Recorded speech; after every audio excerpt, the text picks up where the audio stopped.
Hi everyone, welcome back to another tutorial from Wake&Tech.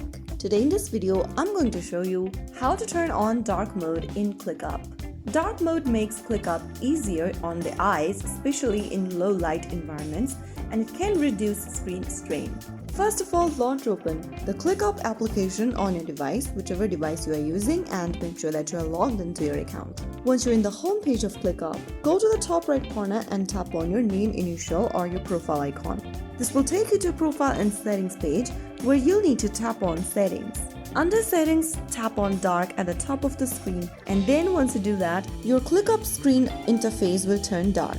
You can always switch back to the light or the auto mode whenever needed by coming to this page and tapping on the options. So there you have it, that is how you easily turn on dark mode in ClickUp application. If you found the video helpful, don't forget to like, share and subscribe to our channel.